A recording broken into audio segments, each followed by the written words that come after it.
It was supposed to just be another story. As an investigative journalist, I've tackled everything from political corruption to corporate scandals, but nothing could have prepared me for the chilling reality behind the disappearances of several children in my own small lakeside hometown.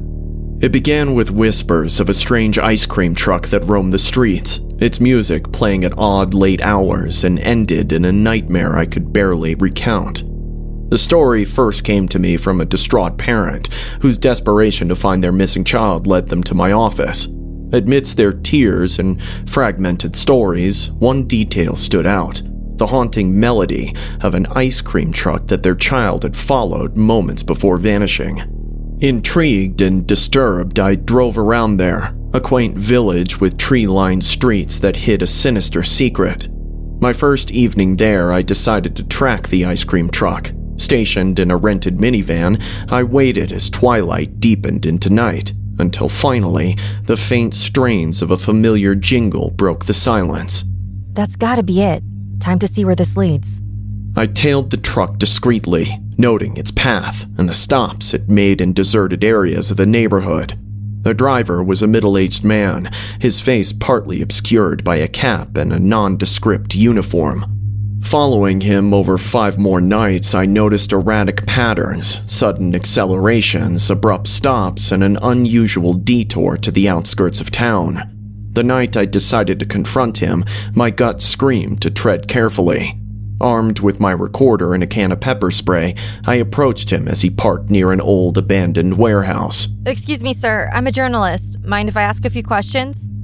His reaction was instantaneous and terrifying. His face twisted in anger, and his eyes a chilling, empty stare fixed on me. "Get the hell out of my sight, or so help me God!" Is it your ice cream truck? "Get away from me!" Do you know a boy named Danny? He went missing last week. He stopped in his tracks. He knew. Worse yet, he knew that I knew.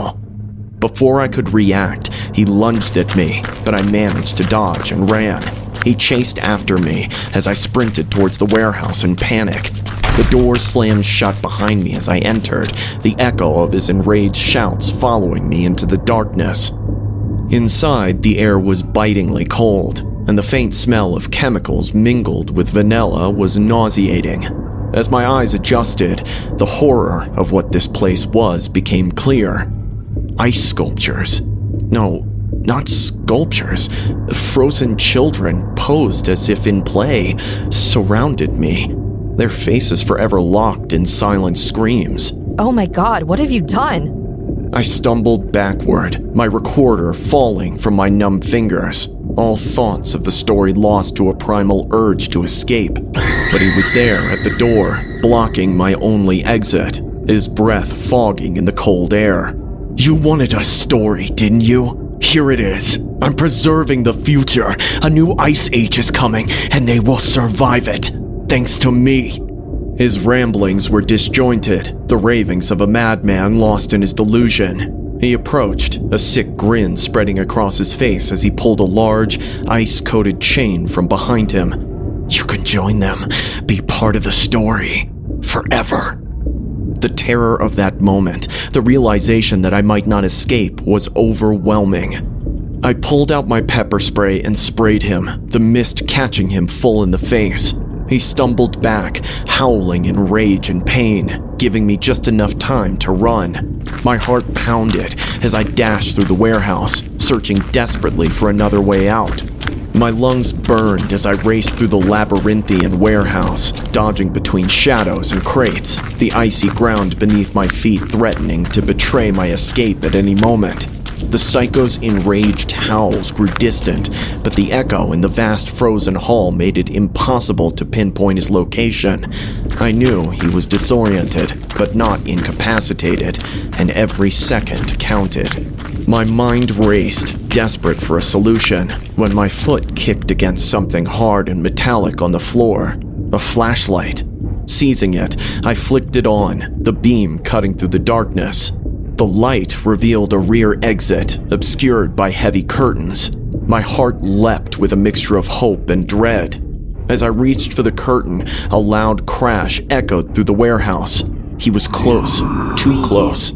The cold had sharpened his rage into something primal, and the brief respite from the pepper spray was wearing off. I pulled back the curtain and pushed open the heavy door, the night air hitting me like a wave. Outside, the terrain was uneven, littered with old industrial debris and overgrown with weeds. My mind screamed to run, to put as much distance between myself and the madhouse as possible. I stumbled across the uneven ground, my breath loud in the silent night. Then, just as I thought I might make it, a hand clamped down on my shoulder, spinning me around with terrifying strength. "Where do you think you're going? You didn't interview me yet!" His face, distorted by fury and the red welts from the pepper spray, was terrifying. He swung a heavy chain which I barely dodged. His movements were erratic, driven by fury and the chilling effects of his own madness. Stay back. Help! Help me! I screamed at the top of my lungs, hoping against hope that someone might hear me in this abandoned part of town. He lunged again, the chain whistling through the air. I ducked and felt it graze the top of my head, a near miss that sent shivers down my spine. In that moment of his extended reach, I saw my chance. I kicked with all my might, aiming for his groin. There was a sickening pop, and he howled, collapsing momentarily to the ground. Pain exploded in my foot as well, but adrenaline dulled it. I didn't stop to think. I ran. Every step was agony. My lungs screamed and my foot throbbed, but fear lent me speed. Lights in the distance grew brighter, and I heard voices, real, living voices that weren't in the throes of madness. It was a patrol, a random check by local police, drawn perhaps by my desperate screams. "Ma'am, are you okay? What happened?" I collapsed in front of them, words tumbling out between gasps. The ice cream truck driver. He's back there. He's taken children, frozen them. Please, you have to stop him. The officers sprang into action, radios crackling to life as I sat on the cold ground, the reality of my escape washing over me in waves of relief and horror. The next hours were a blur of lights, questions, and the distant sounds of sirens as backup arrived to secure the scene. Danny was rescued, barely alive. They found 6 other kids frozen there forever. The ice cream man was apprehended, his reign of terror conclusively ended. Reflecting on that night, narrating this from the safety of daylight and the sanity of normalcy, I realize how close I came to becoming another frozen figure in his grotesque gallery. It was supposed to be just another story, but it became a testament to the darkest corners of human nature and the incredible will to survive that we all harbor within us. This story changed me. It had to. No one walks away from such a brush with death unchanged. And while I continue to write, to expose, to unveil, I now do so with a profound awareness of the darkness that lurks behind the most mundane faces. 15 years have passed since that night, but the memories cling to me like the cold never left my bones. It was the summer of '09, a time when the jingle of the ice cream truck still meant carefree days and sweet respite from the heat. That was until Mr. Frosty turned our innocence into a living nightmare. It started innocently enough. My friends and I were playing in the park when we heard the familiar tune winding its way through our neighborhood. We raced towards it, coins clutched in eager hands, unaware that we were running into a trap. "Hey, Mr. Frosty, 4 chocolate cones, please." His smile was wide, but his eyes, there was something hollow about them, like he was looking through us, plotting. "Oh, you children are naughty, aren't you? I don't see your parents around. You aren't playing alone, right? It's a bad world out there, kids. Bad people roam around." No parents, only friends. Now, can we have our 4 chocolate cones, please, Mr. Frosty?" "Of course. How about I give you 8 cones? If you promise not to tell your parents, it'll be our little secret." Our eyes lit up. 2 hours of playing chase and then 2 chocolate cones? The day couldn't have been better. But Mr. Frosty didn't hand it out to us. He called us to the back of the truck, opened the doors, and carefully looked around before asking if we would like to look around at all the different ice creams he had. We couldn't have asked for anything better, and the four of us hopped in. The world outside faded to a muffled echo as the doors slammed shut. The interior of the truck was a far cry from the colorful facade we were used to. It was dark, the air bitingly cold, with a stench of something rotten lingering beneath the sweet aroma of vanilla and strawberries. A big standing freezer unit at the back tinted glass so no one outside could see in, and the noise just drowned, which I realized years later that he had done soundproofing. Welcome to my real ice cream parlor, kids. Here you'll become part of my special collection. He laughed maniacally. His laughter was a harbinger of the horror that awaited us. It was at that moment where I felt something was about to go wrong. He revealed his games with a twisted glee, each one designed to test how long we could withstand the freezing temperatures of the freezer.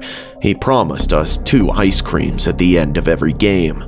His favorite was freeze tag, a sick version where being it meant being locked inside the freezer for 10 minutes that stretched into eternity. Let's see who can be as cold as ice. The winner gets a special treat from Mr. Frosty. With that, he shoved me inside the freezer. I remember screaming, crying, but the more I cried, the colder my face went. I banged my small hands on the frosty walls of the freezer, but it made no sense. By the time I came out of the freezer, I remember that I was numb, my throat had gone sore, and I couldn't be bothered about Mr. Frosty's ice creams anymore. One by one, he shoved the others inside as well, and they shared the same ordeal. His games only got cruel, each round getting more terrifying than the last. We huddled together for warmth, our breaths turning to vapor in the frigid air, our spirits breaking bit by bit. But it was his moment of sudden rage that truly revealed the depth of his madness. If we cried or begged, he would fly into a fit, banging on the freezer with his fists, screaming about silence and the purity of cold. Quiet! The ice spirits don't like noise. You'll upset them. The ordeal felt endless, a cycle of terror, cold, and desperation. But even in the depths of despair, a flicker of hope ignited within me. I remembered the music system used to play the jingle that lured us in. It was our only link to the outside world, our only chance at salvation. I remembered telling this to my friends when Mr. Frosty got out, while locking us in to handle a customer. We need to reach the music system. If we can change the tune, maybe someone will notice something's wrong. The plan was fraught with risk, dependent on Mr. Frosty's erratic behavior and our timing, but it was a chance we had to take. The darkness within the truck seemed to grow denser as night enveloped us, a tangible manifestation of our fear. Mr. Frosty returned, and his mood swings had become increasingly unpredictable, his bouts of silence as terrifying as his sudden outbursts.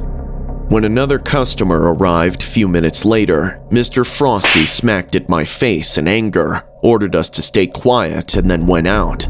The cold had numbed our limbs, but desperation lent us strength. We crawled towards the front of the truck, our eyes fixed on the music system above the driver's seat. On 3, I'll boost you up, Jim. Just hit the buttons, any of them. Change the tune, change the pattern, anything. I boosted Jim up, his fingers trembling but determined as they danced over the controls. The jingle warped, a discordant melody, and then the channel changed to play a heavy metal music that blasted off the speakers. It was a sound no one could ignore. Mr. Frosty's shadow loomed at the truck's window, his face contorted in a rage unlike any we'd seen. The door flung open, and he lunged at us, his scream piercing the night. The terror of that moment was paralyzing, his madness fully unveiled in the moonlight. But it was his distraction with the music system, his need to correct the melody, that provided me with a crucial moment. My eyes caught sight of his ice pick, carelessly left on the driver's seat. It was a grim choice, but it was all I had. As Mr. Frosty's back was turned, I grabbed the ice pick. I lunged forward with the pick and just slammed it into his body as many times as I could with whatever strength my little body could come up with. The pick found its mark, and Mr. Frosty staggered back, the shock in his eyes mirrored by my own horror at what I'd done. You betrayed the ice spirits! His fall gave us the seconds we needed. We spilled out into the night, our screams mingling with the now chaotic jingle of the truck, a cacophony of fear and hope. The neighborhood, roused by the noise, became our rescuers as lights flickered on, doors opened, and the reality of our situation dawned on the community. The police arrived swiftly, their sirens a symphony of salvation, as they took a beating Mr. Frosty away. His eyes met mine, a chilling mixture of confusion and accusation. But in that moment, I felt no triumph, only the weight of our narrow escape. It would take years of healing to recover from that horror. Looking back, those harrowing hours in Mr. Frosty's clutches taught me about the depths of human resilience, the strength that emerges from the coldest darkness. We were more than survivors. We were warriors of our own fates, bound by a night of terror, but freed by our own will to live. 15 years have passed since that night, but the lessons remain, a reminder of both the fragility and the indomitable spirit of youth. As I recount this tale, I do so not as a victim, but as a testament to the power of hope, the enduring melody of survival that no darkness could ever silence.